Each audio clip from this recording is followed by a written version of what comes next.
Has the Azov Brigade stepped up in a big way for Ukraine, bailing out some surrounded Ukrainian troops?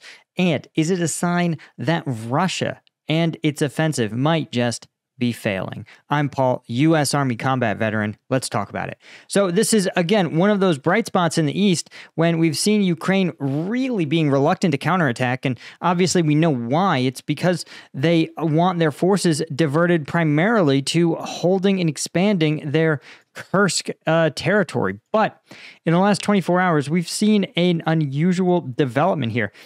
First, as you can see, there was reporting that Russian forces actually managed to make a comparatively brisk advance in New York, seizing this big chunk of territory here and controlling 2 roadways, and then seizing a few buildings on the north end of the town. The result, of course, is that Ukrainian troops in the center were cut off. And you can see that this happened actually several days ago. And I saw some of this in the news, but I really wasn't convinced. Again, a lot of the time, Russian trolls will sit there and say almost every week that Ukrainian forces are about to totally get surrounded. And you can see here that this was looked like Ukrainian forces were going to withdraw towards Nelipivka.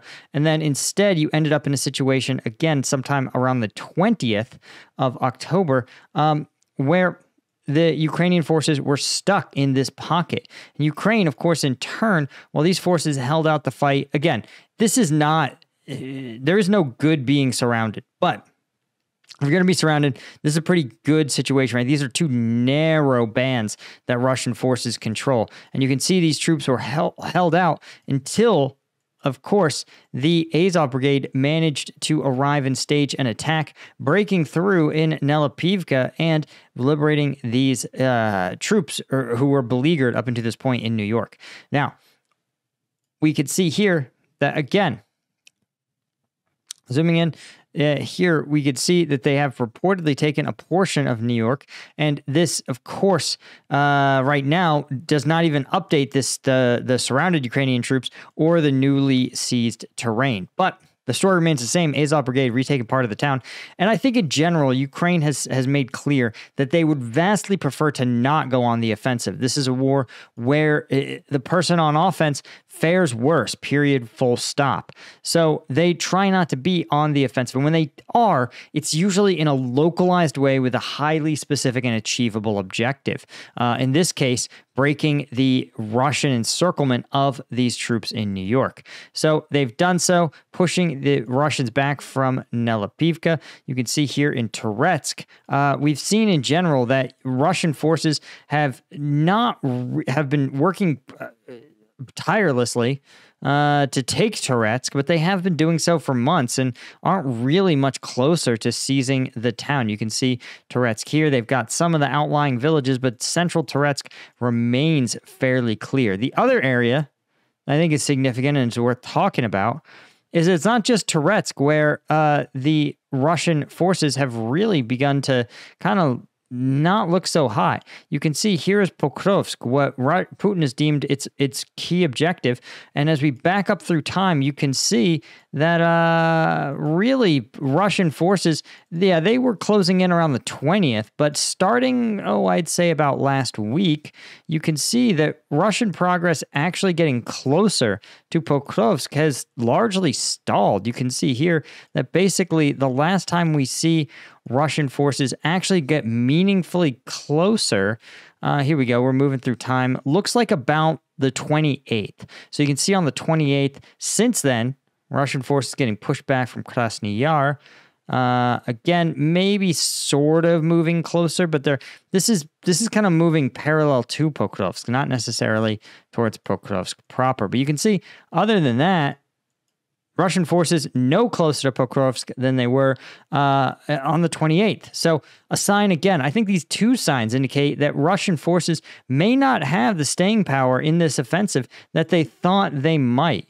The only other thing that's worth noting is there does appear to be some kind of Russian offensive action near Prishchane, You can see backing up a couple of days here, but we've talked about this before where we see Russians kind of execute some of these localized attacks, but in the north, right, the troop density is so low compared to, say, Donetsk, that some of these big breakthroughs oftentimes are reversed before they can really be consolidated. We're also going to talk about another unfortunate reality here, but before we do, of course, if you want to see some of the fighting from Pokrovsk and some of the tools in the Ukrainian arsenal, uncensored combat footage is for members only on Combat Vet News. You guys know YouTube doesn't really like the war content, and sponsors definitely don't. So I depend on you guys, the audience, to support me. Specialist here is going to get you access to those members only videos. They drop twice a week, totally uncensored. Insights we can't get anywhere else. Just today, we took a look at some new Ukraine drone technology that is in service, actively in service in the front line, and we watched them smoking Russians.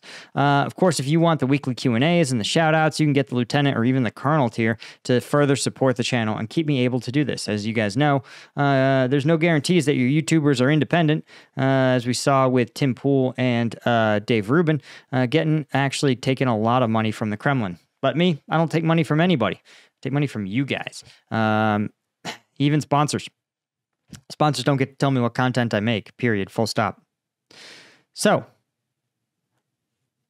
in more depressing news, and this has been video that I've verified, but I cannot watch, like I can't show on YouTube, rather, I've watched it. Russian troops have actually killed surrendering Ukrainian soldiers surrendering near Pokrovsk. It's likely that this is this is published and obtained by CNN earlier today, but killing a surrendering soldier is a war crime, and this is something that 3 Ukrainian soldiers were surrendering after their trench was overrun. They walk out, kneel down, place their hands on their heads, and then are gunned down as they fall to the ground. Classic Ukrainian war crime. I haven't seen Ukraine perpetrate the same thing to Russians. I've seen a lot of, and the Ukrainians have an incentive to take Russians alive because they exchange those Russians for their own people. But Russia has the exact same incentive, and yet it chose instead to gun them down, which is kind of horrific, right?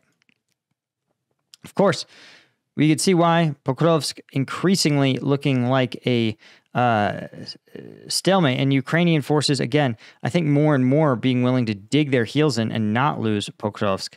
But I think a sign that really, I think the number one indicator that this says is that Russian troops just simply are operating without the level of discipline we would expect from Western forces.